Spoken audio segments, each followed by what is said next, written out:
So, yeah, Forbes and Variety both wrote about this. Variety wrote a new day for DC, breaking down Superman salaries, budgets, and more. Studio fast tracks Wonder Woman and its future.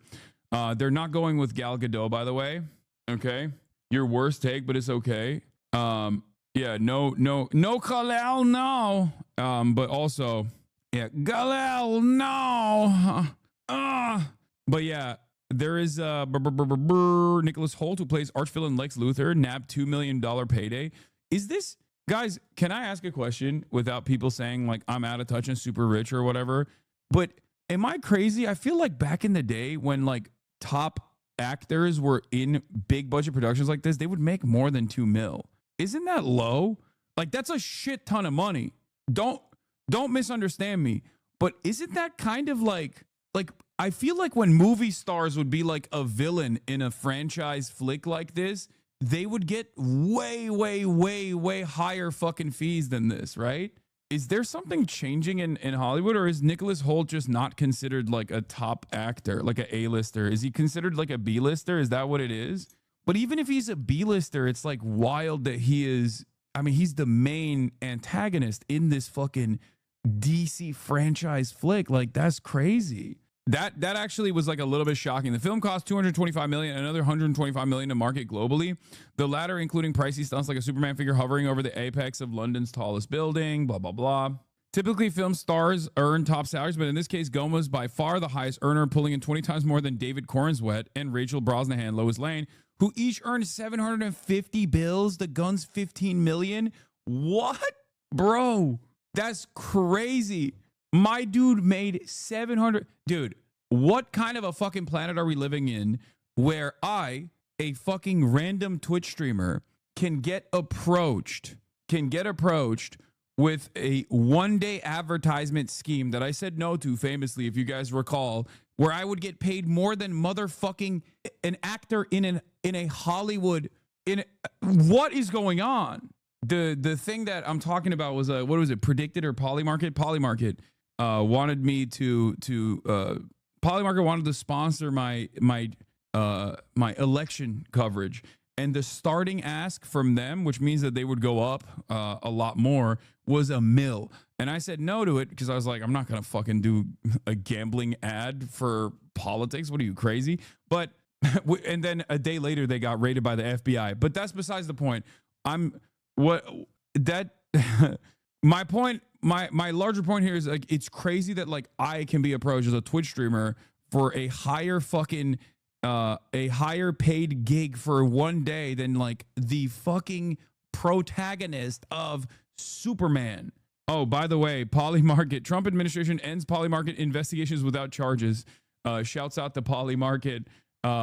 Totally exonerated. Nothing wrong. No wrongdoing because the Trump administration has decided they're cool. So maybe I should have taken that mill, or maybe I should have demanded 3 mil and then taken it. I don't know. They probably get hella royalties and money from merchandise. No, I know, but they used to get that back in the day too, for the record. So like, this means that like they're getting that and they're getting points and like the salary, which means that the salary is like significantly lower. Nicholas Hoult got 2 mil, more than Superman. That's crazy. Warner Brothers declined to comment, but in any case, Superman largely avoided stepping into culture wars until too late in the film's run-up to make a difference. Gunn's brother Sean, who plays Maxwell Lord in the film, told Variety at the premiere, "We love our immigrants. Yes, Superman is an immigrant. And yes, the people that we support in this country are immigrants. And if you don't like that, you're not American." On the other side of the political divide, Frank Grillo, who plays Rick Flag Sr., sparked a ripple of anti-MAGA outrage when he liked an opening weekend social media post released by the White House depicting President Donald Trump as Man of Steel with the caption, "The symbol of hope." Wait, what? Frank Grillo, who plays Rick Flag Sr., liked the Trump thing? Ew. Gross. Anyway, whatever. But one hot button issue is resonating with some moviegoers. Pro-Palestinian activists and influencers are hailing the film on social media for what they see as an overt rebuke of Israel in the wake of its deadly military campaign in Gaza.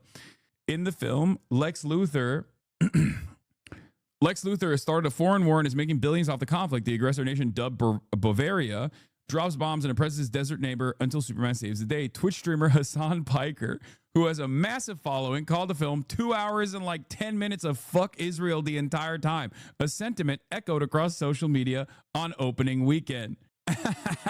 However, the film's timeline might not align with Israel as a stand-in for Bavaria. Gunn turned in his script on May 2023, months before the current Israel-Gaza conflict escalated.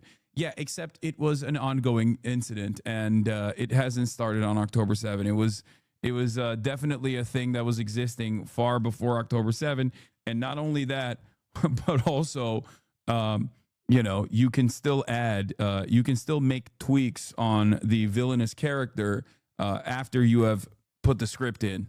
It's not like an unchanging situation. Yeah. Also, Bavaria existed in the comics before Israel was a state.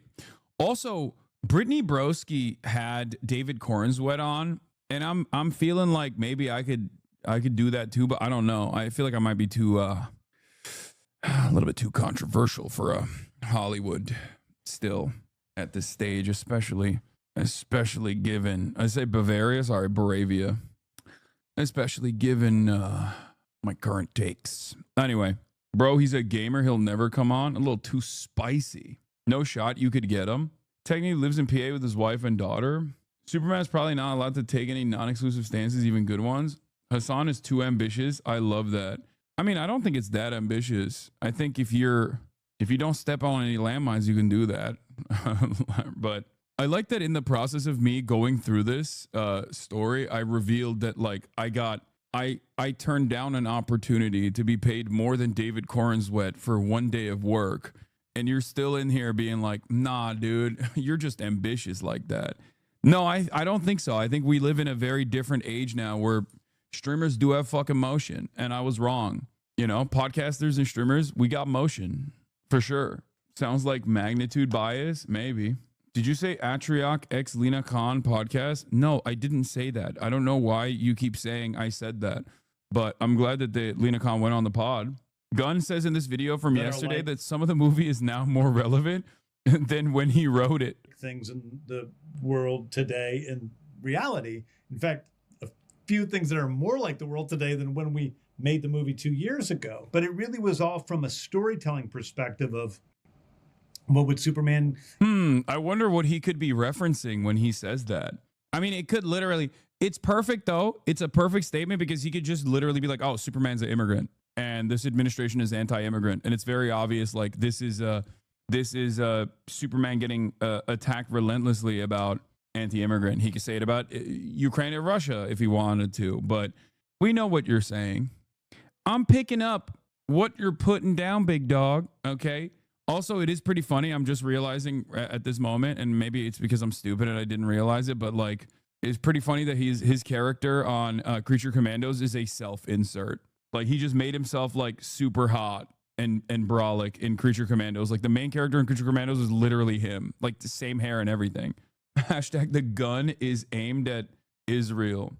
We're all hashtag reloading the gun. Isn't James Gunn a pedophile? I saw his tweets. Are we really doing this still? Like who is still doing this in 2025? Who the fuck is still doing this in 2025? It's like, I don't like, this is the one guy. This is the lonely Japanese Imperial Army soldier holding on to the notion that the Philippines is Japanese territory still. It's a Japanese colony 30 years after the war ended, okay? He's like, nah, dude, I live for this shit, okay? You don't understand.